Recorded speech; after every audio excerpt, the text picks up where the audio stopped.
भाग 2 प्रतिलेखन संख्या 59। महोदय, मैं आपको यहाँ बहुत उत्सुकता के साथ इसलिए आया हूँ कि मैं अपनी आँखों से यह देख सकूँ कि यहाँ क्या-क्या हो रहा है और क्या करने का विचार है।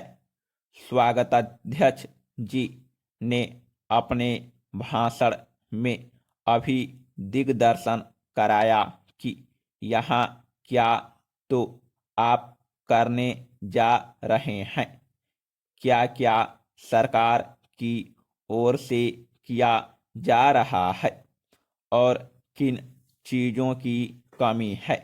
मैं इन सब चीज़ों के संबंध में केवल इतना ही कह सकता हूँ कि जहाँ तक मुझे मालूम है, आपकी राज्य सरकार और केंद्रीय सरकार दोनों इस बात के लिए तत्पर है कि आदिवासियों की उन्नति के लिए यथेष्ट और प्रत्येक संभव प्रयत्न किए जाएं। जिस समय भारत स्वतंत्र हुआ और हमको स्वतंत्र संविधान बनाने का अवसर मिला, तो हमने उस संविधान में इस बात का ध्यान रखा कि जो पिछड़े हुए लोग हैं, उनको आगे बढ़ाना और दूसरों के समान स्तर पर ला देना हमारा पहला कर्तव्य है। इसलिए संविधान में कुछ ऐसी विशेष धाराएं रखी गई जिनके अनुसार पिछड़े हुए लोगों को आगे बढ़ने का भार हमारे ऊपर आया। पिछड़े हुए लोगों में 3 प्रकार के लोग हैं। कुछ लोग तो वे हैं जो अछूत माने जाते हैं।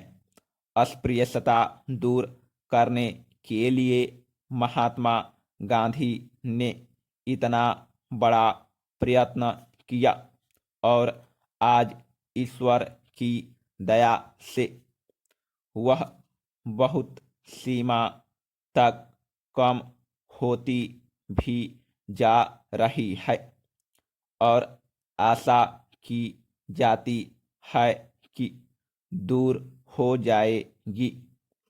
दूसरे लोग जो पिछड़े हुए समझे जाते हैं, आदिम जाति के लोग हैं। ये सारे भारतवर्ष में अलग अलग स्थानों में फैले हुए हैं, विशेषकर पहाड़ी और जंगली क्षेत्रों में। इनकी संख्या देश में प्रायः 2 करोड़ है। 135 करोड़ में यदि 2 करोड़ व्यक्ति इस प्रकार पीछे रह जाएं, तो वह हमें शोभा नहीं देता। उनकी उन्नति करना हमारा परमावश्यक काम है। उनके अतिरिक्त कुछ वे लोग हैं जो इन दोनों से अलग, परंतु वे भी किसी कारणवश अन्य की तुलना में पीछे हैं। इन सबके लिए हमारे संविधान में अलग अलग व्यवस्था की गई है। जहाँ तक आदिवासियों का प्रश्न है, उनके लिए विधान मंडलों और संसद में स्थान सुरक्षित रखे गए हैं। इन स्थानों के लिए वे अपने प्रतिनिधि चुनते हैं, जो वहाँ जाकर उनके सुख दुख को रख सकते हैं और वहाँ से उनकी भलाई के लिए कुछ करवा सकते हैं। आज दिल्ली में जो संसद है और सभी राज्यों में जो विधानमंडल है उन सबके सदस्यों में आदिवासियों के प्रतिनिधि भी हैं और उनको वही अधिकार प्राप्त है जो और किसी दूसरे प्रतिनिधि को। इसके अतिरिक्त आदिवासियों के संबंध में विशेषकर असम में जहां उनकी संख्या बहुत अधिक है और जो अन्य स्थानों के आदिवासियों से कुछ भिन्न हैं, उनको कुछ विशेष सुविधाएं दी गई है।